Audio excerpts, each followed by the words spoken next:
né? Deixa eu mudar um pouquinho só de assunto, porque a gente estava falando lá de como o mundo está esquisito com essas guerras, independente do lugar ou do método usado, né? Cara, do ponto de vista bíblico mesmo, do ponto de vista espiritual, você vê como pastor algum tipo de sinal? Essas guerras, elas te dizem alguma coisa? Esse momento que a gente está vivendo esquisito no mundo, isso te diz alguma coisa, assim, do ponto de vista espiritual? Boa pergunta. A resposta simplória seria sim, claro, mas eu já teria uma contra-argumentação para ela. Porque guerra tem desde que o mundo é mundo. É verdade. Você entendeu? Se você for lá no período do bronze, já tinha guerra. Se você ler a Bíblia, já falava da guerra na época de Abraão. Já falava da guerra na época dos hebreus lá no Egito. Você tem na história o Ramsés guerreando lá contra o pessoal de Reta, que depois descobrimos que eram os hititas. Nabucodonosor guerreando. Então, em que sentido que guerra? Então, peraí. Como é que a Bíblia fala que guerra é um sinal? Quando você vai para o Evangelho de Mateus, capítulo 24, ou Lucas, capítulo 21, ou Marcos, capítulo 13, porque é o mesmo discurso de Jesus registrado nos 3 evangelhos, Jesus fala sobre as projeções do que haveria de acontecer no mundo.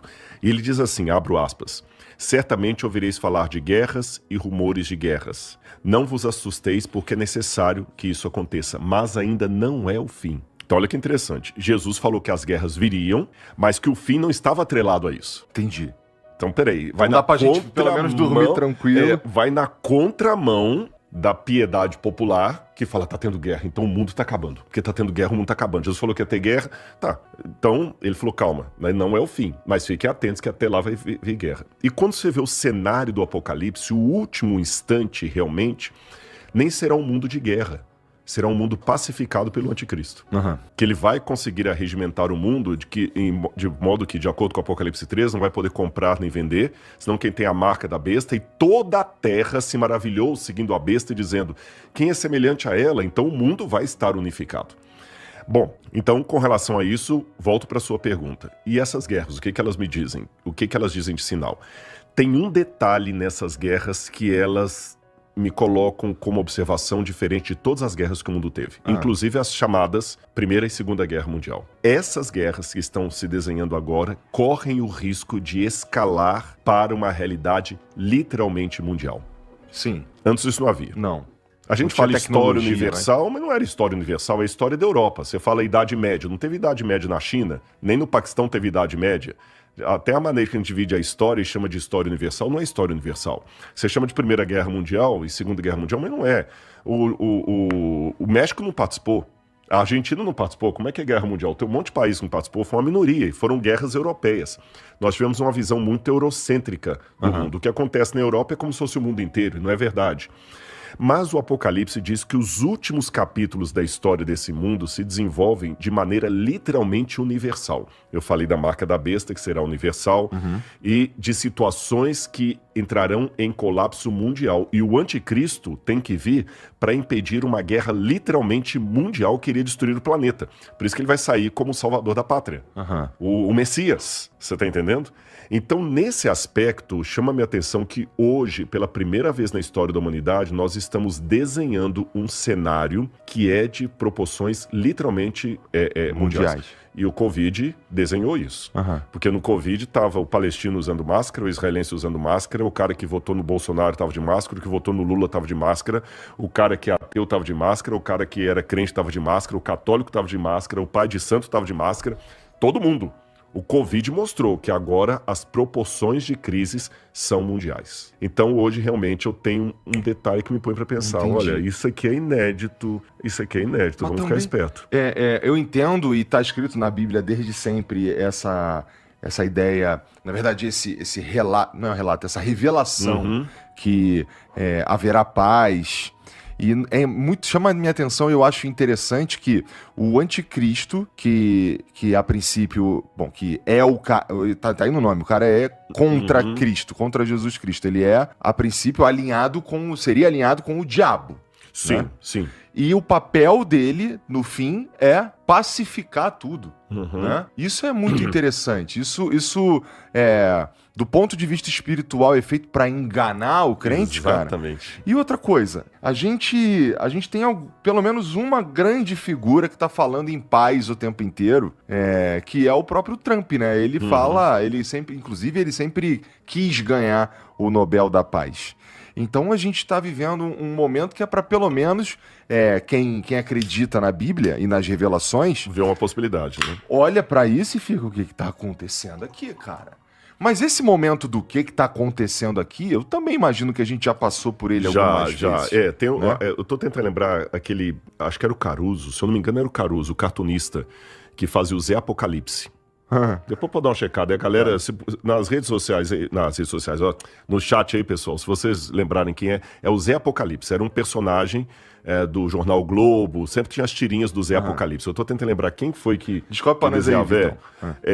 E ele tinha um personagem que o Zé Apocalipse, ele tava com uma placa escrita assim: Saddam Hussein é a besta do Apocalipse. Aí no segundo quadrinho o sujeito falou assim: mas você falou semana passada que era o Ronald Reagan? Aí no terceiro quadrinho fala assim: não, é que eu trabalho com a versão da moda. Entendi. Quer dizer, então a gente tem que cuidar também, porque o Macron já foi chamado que seria a besta do Apocalipse, Adolf Hitler foi colocado como sendo a besta do Apocalipse, Napoleão já foi colocado como sendo a besta do Apocalipse, eu falei do Saddam Hussein, né? Então, quer dizer, eu tenho hoje reserva de ficar colocando um carimbo na testa do sujeito, é esse papa, é esse presidente, é esse líder soviético. Porque já teve muitas, sabe, aquela Pedro Lobo, vem o lobo, o dia que o lobo vem mesmo ninguém acredita. Que os Estados Unidos têm uma hegemonia no cenário mundial e provavelmente final é reconhecido por muitos teólogos. Muitos teólogos veem um papel estadunidense em Apocalipse capítulo 13. Tem muitos teólogos que enxergam isso aí, porque uma coisa que está já patenteada na história do cristianismo é o seguinte: o anticristo, primeira coisa, o anticristo ele tem que nascer dentro do seio do cristianismo, não pode ser fora. Até quando você colocou a palavra anticristo, é interessante que anti em grego não é apenas contra, é aquele que é contra e usurpa o lugar de, tá certo? Então o anticristo é alguém que usurpa o lugar de Cristo, e ele é chamado por Paulo, João, os dois que falam mais do anticristo, como sendo um ser apóstata. O que é um apóstata? Um ser que saiu do meio do povo de Deus. Então é como se eu falasse assim: qual a primeira condição para morrer? É estar vivo. Qual a primeira condição para adulterar? É estar casado. Solteiro não adultera, ele fornica. Você tá entendendo? Então qual a condição para ser um líder anticristo apóstata? Ele tem que ter sido parte do povo de Deus. Então é uma ruptura do povo de Deus. E tudo indica que isso nasce na Europa, porque João fala que a mulher prostituta que se assenta sobre a besta, ela fala, é a cidade que domina sobre os reis da terra. E diz que essa mulher é descrita no Apocalipse como a prostituta que se assenta sobre 7 montes. Qualquer estudioso de história romana, na primeira página do livro, vai ver que em história que Roma era a cidade que dominava o mundo inteiro, e ela é descrita como uma mulher que se assenta sobre 7 colinas. Pode dar uma gugada aí, você vai ver. Você entendeu? Usar o chat GPT agora, a inteligência artificial, né? Roma é a mulher que se assenta sobre 7 colinas. Está em Apocalipse 17. Então não preciso ficar inventando demais. É um computador da ONU, é a Greta, você entendeu? Eu não preciso ficar fazendo exegese de almanaque, de revista, né? Bom, então já sei que é essa. E tem uma outra besta que ela é o oposto dessa, que essa surge do mar, a outra surge da terra. Parece que é um novo mundo dominado ali pelos Estados Unidos. Agora, um detalhe também que eu ia dizer sobre isso aqui, deixa eu só... É literal esse surge do mar? Não, porque na Bíblia o mar é símbolo de povos, nações. Então quer dizer que é um conglomerado de vários povos. E o Mediterrâneo era assim chamado. Tanto é que o nome Mediterrâneo é Mare Nostrum, é o Mar Nosso. Eu lembrei o que eu ia falar. Nessa questão que você falou do anticristo vem para enganar os crentes, quando você lê o Apocalipse, você vê que o Apocalipse pode ser, entre aspas, resumido entre uma contrafação do poder de Cristo. parece que o diabo, ele imita Deus o tempo todo. Aí alguém fala, como ele imita Deus? Eu sempre pensava que o diabo era o oposto de Deus. Não. Se você até uma leitura psicológica, o diabo é aquele fã que tem ódio, que mata o John Lennon. Você entendeu? Mas usa o corte de cabelo do John Lennon, ouve todas as músicas do John Lennon e veste a mesma roupa do John Lennon. E tem a camiseta escrito John Lennon, te amo. Parece que o diabo é assim em relação a Deus. Ele imita as coisas de Deus, mas não imita o caráter e a bondade de Deus. Porque há dois tipos de imitação. Há aquela imitação normal, que é a imitação que as suas filhas têm em relação a você, sua esposa, que você vê assim, gente, ela senta do jeito que eu sento. Tinha um amigo meu que uma vez ele falou que ele tinha mania, sempre que ele estava no banheiro, ele escovava os dentes, ele batia a escova 3 vezes assim para enxugar e colocava lá. Um belo dia ele viu a menininha dele também escovando os dentes, batendo 3 vezes. Essa imitação é saudável, é a imitação de alguém que você vê, você se inspira na pessoa, porque você vê nela um modelo de vida, tá certo? Então é nesse sentido que a gente deve imitar a Deus. Paulo falou, sede meus imitadores como eu sou imitador de Cristo. Bom, agora existe uma outra imitação, que é a imitação patológica, é daquele fã que quer matar o cara, que ele quer tomar o lugar dele, sabe? Daquela pessoa que ele fica te imitando, ele vê o seu jeito de falar, ele imita o seu podcast, mas é porque ele quer ser o seu concorrente, ele quer assumir o seu lugar, ele tem inveja de você. E essa imitação também, muitas vezes, é a imitação do engano. É a bolsa Louis Vuitton da 25 de março, que é igualzinha à verdadeira, só que não tem a qualidade da verdadeira. É nessa segunda situação que o diabo imita Cristo. Entendi. Ele imita não porque ele se inspira em Cristo, mas que ele quer ser uma bolsa parecida, porém sem a qualidade. Aí você vê no Apocalipse muitas coisas. Vou dar alguns 2 ou 3 exemplos. Cristo aparece no Apocalipse como sendo um cordeiro que estranhamente estava degolado, porém estava vivo, que ele ressuscitou. A besta do Apocalipse também tem uma das cabeças degoladas, mas está viva, imitando a Cristo. O cordeiro é Cristo, lembra na Igreja Católica eu falei, o Cordeiro de Deus que tira o pecado do mundo, citando o Evangelho de João. A besta é descrita como tendo aparência de cordeiro, mas falava como dragão. O cordeiro, ele coloca um selo dele na testa de todos os seus seguidores. A besta coloca a marca na testa das pessoas. Então você vê muito imitação.